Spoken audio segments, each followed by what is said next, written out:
Bonjour à tous et bienvenue dans cette nouvelle vidéo. Je vous retrouve aujourd'hui pour une nouvelle vidéo unboxing avec la société VIP Cross Stitch.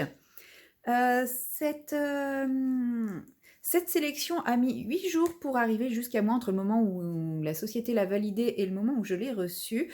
Je l'ai reçu fin octobre, mais ils m'ont recontacté pour me demander si je pouvais décaler la diffusion à aujourd'hui, donc le 23 novembre, car aujourd'hui débutent les promotions du Black Friday sur leur site. Donc c'est des promotions vraiment très intéressantes.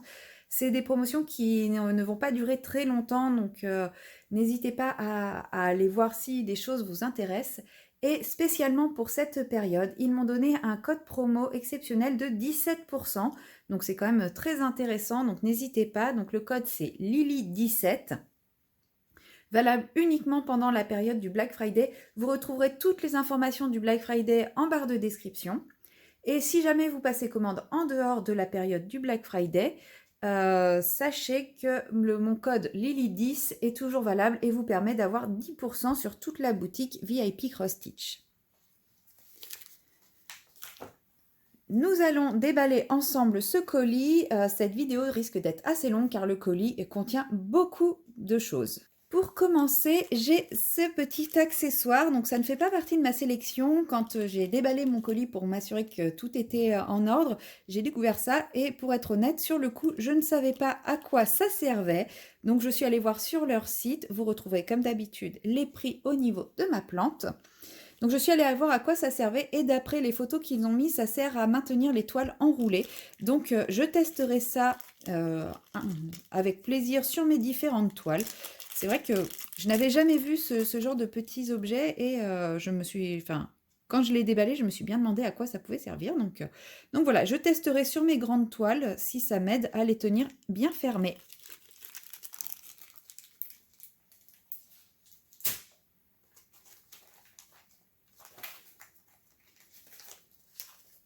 Ensuite, je vais vous présenter les toiles dans l'ordre où je les attrape. Donc, je commence par cette petite toile toute mignonne d'un petit renard.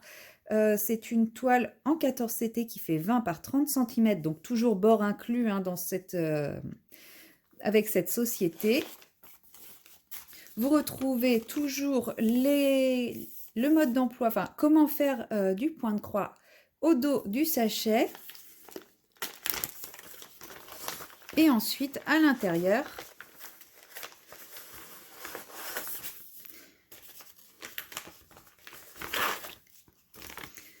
vous retrouvez la toile. Donc là, je l'ai pris en estampé. Donc voilà, c'est une toile qui n'est pas très grande,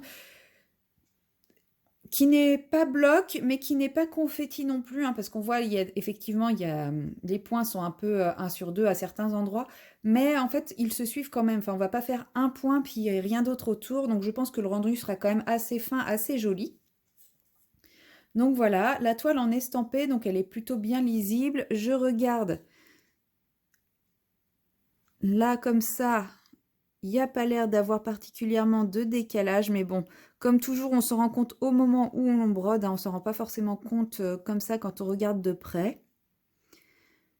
Mais ça a l'air plutôt pas trop mal.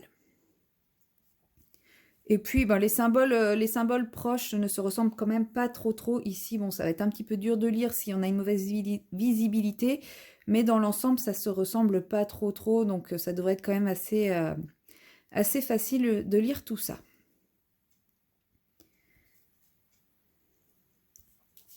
Nous avons bien entendu toujours le diagramme. Donc là, il est sur une feuille recto-verso. Et comme vous pouvez le voir, il y a deux couleurs de backstitch. Donc comme vous voyez, hein, c'est les traits verts et les traits bleus. Autant dire qu'il y en a beaucoup. Moi qui n'ai toujours pas encore débuté le backstitch, je ne sais pas pourquoi je m'amuse à toujours prendre des toiles qui ont beaucoup de backstitch. Donc va vraiment falloir que je pense à me lancer. Et ensuite, nous avons les fils. Donc comme on peut le voir, nous avons 26 couleurs donc sur la cartonnette avec les deux aiguilles. Donc des teintes forcément très automnales, hein, un beau dégradé de brun et de ocre, avec des gris aussi qui sont très beaux, qui sont chauds.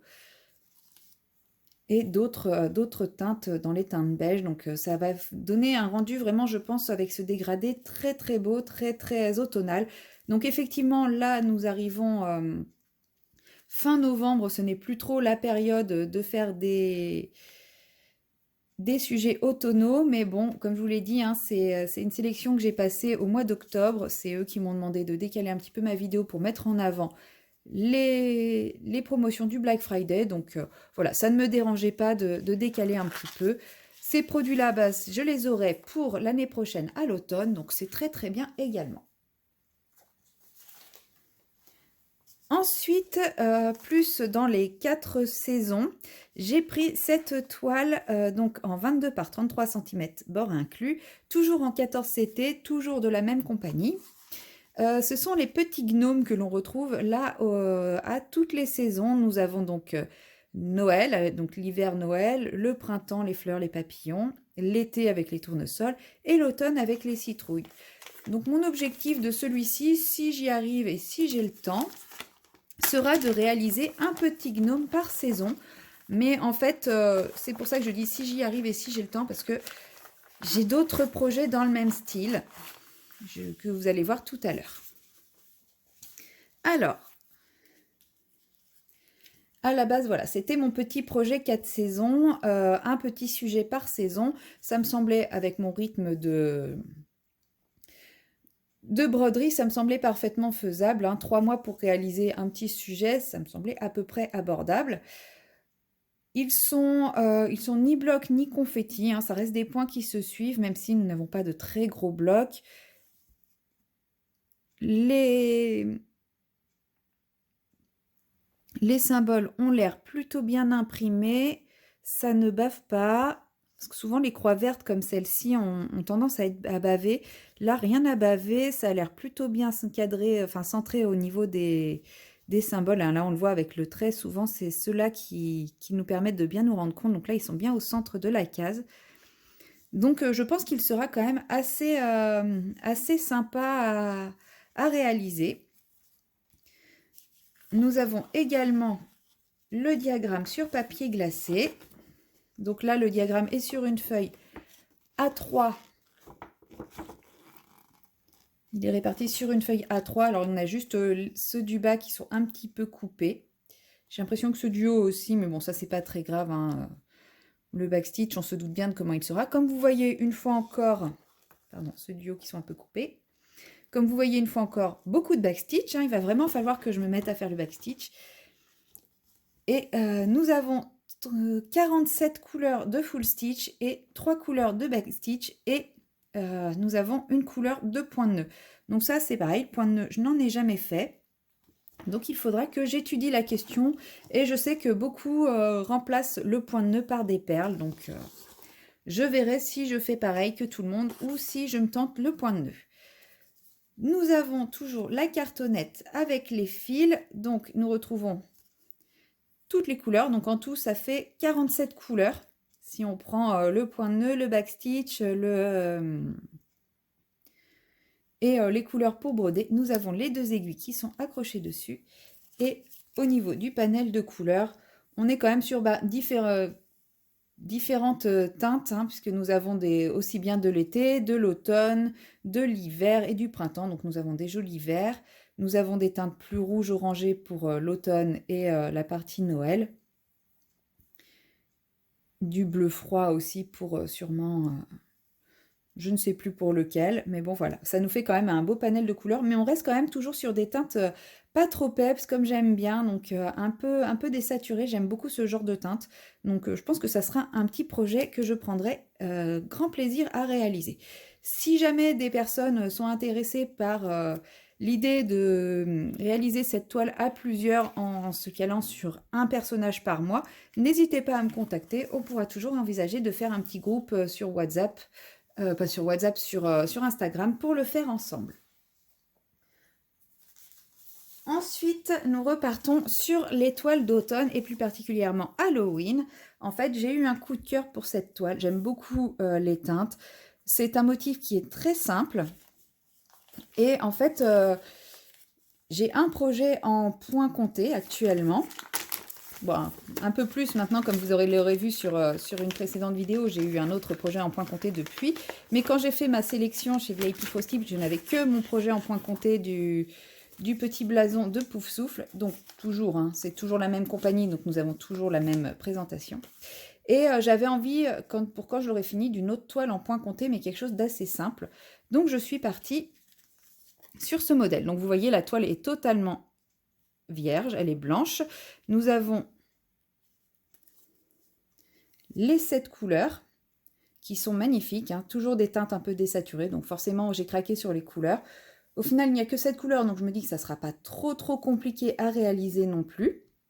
C'est vrai que quand on voit la taille de la toile et qu'on voit le peu de fil, on se dit il n'y en aura jamais assez, mais je pense que si largement, hein, ça reste à broder en 2 brins.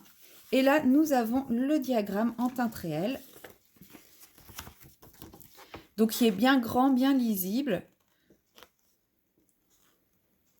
Et donc, voilà, donc il est sur une feuille A3 en papier glacé.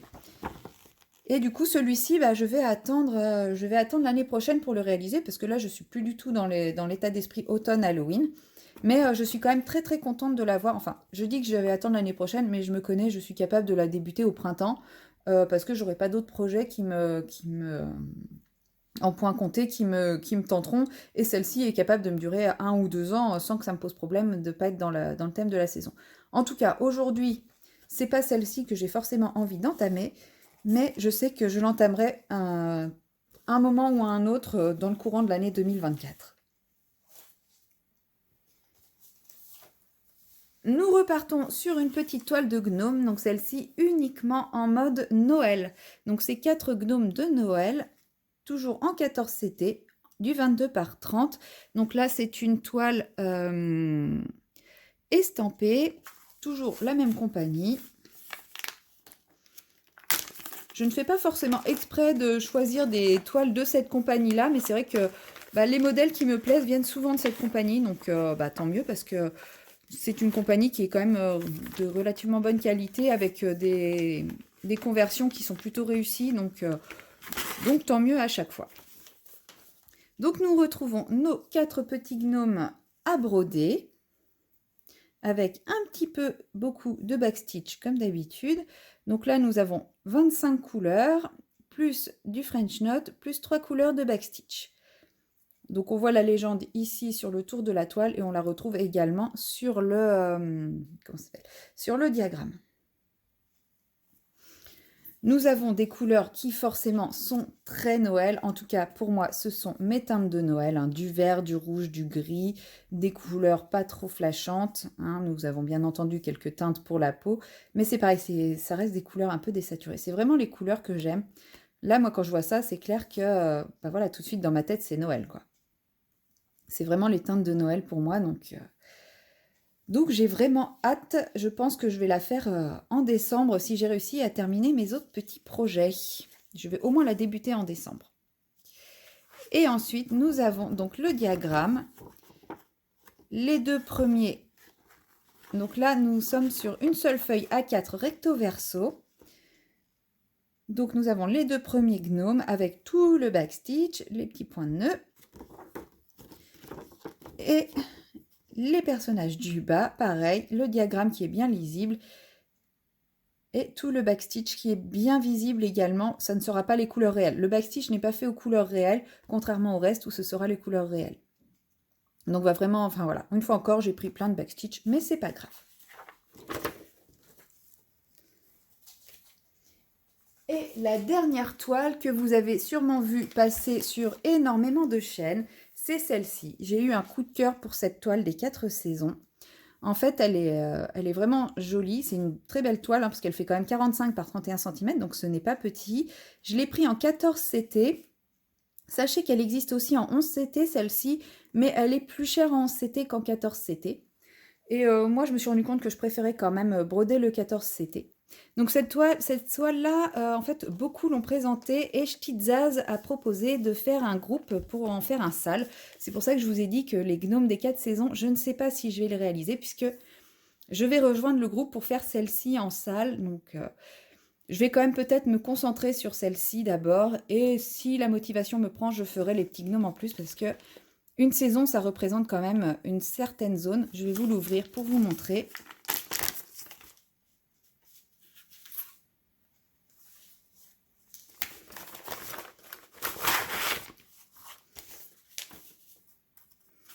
Donc, comme toujours, l'image de référence. Le diagramme avec la légende. Déjà, nous avons 23 couleurs. Donc, nous avons les symboles tels que représentés sur la... Comment ça s'appelle? Tels que représentés sur la toile et les symboles sur le diagramme. Donc, les couleurs réelles et les couleurs de la toile. Vous le voyez, une feuille A3 recto verso. Excusez-moi. Une feuille A3 recto verso et par exemple l'hiver représente un peu une cinquantaine de croix sur, il y a combien de croix en vertical? Sur 132 croix, donc c'est quand même énormément de croix parce que c'est une toile pleine. Donc je verrai si j'arrive à suivre le rythme, hein. Ça sera mon premier sale, donc j'espère ne pas me faire une trop grande pression. Donc là par contre on part sur des couleurs beaucoup plus vives, beaucoup plus pétantes. C'est moins les couleurs vers lesquelles je m'oriente, mais ça n'empêche que je trouve le combo de couleurs vraiment très, très joli quand même. Et puis c'est une toile qui va être quand même relativement simple à faire, puisqu'il s'agit de blocs hein, à chaque fois, donc ça devrait aller. Et voici du coup la toile. Voilà. Donc les couleurs sont très pastel sur la toile, je ne m'attendais pas à ça. Habituellement, on a l'habitude d'avoir des couleurs qui flashent, qui pètent. Mais au moins, ça sera peut-être moins fatigant pour les yeux d'avoir ces couleurs pastel pour broder. Mais voilà, je pense quand même que 3 mois pour faire tout ça, je pense que je m'embarque quand même dans un projet un petit peu trop riche pour moi. C'est pas grave, au pire, je la ferai à mon rythme dans mon coin. Ce qui compte, c'est de s'amuser et de se faire plaisir. Je débuterai le groupe avec eux et au changement de saison, bah, j'aurais fait ce que j'aurais fait. Si j'ai fait 3 cases comme ça, et ben, je n'aurais fait que ça. Et bah, saison suivante, hein, j'aurais peut-être fait que 3 cases aussi. On verra bien. Si cette toile me prend 15 ans à faire, eh bien, je mettrai 15 ans à la faire, c'est pas grave. Je ne compte pas me mettre la pression non plus pour du loisir. Donc voilà, c'est tout pour cette grosse sélection de chez VIP Cross Stitch. J'espère que vous aurez eu des petits coups de cœur sur différentes toiles. N'hésitez pas à aller voir leur promotion du Black Friday, à utiliser mon code de 17% Lily17. Si les promotions du Black Friday sont terminées, il y aura sûrement d'autres promotions en cours et mon code Lily10 est toujours actif. Donc, c'est valable sur les produits que je vous ai présentés, mais également sur l'intégralité du site. Donc, faites-vous plaisir. Je vous dis à très bientôt pour une prochaine vidéo.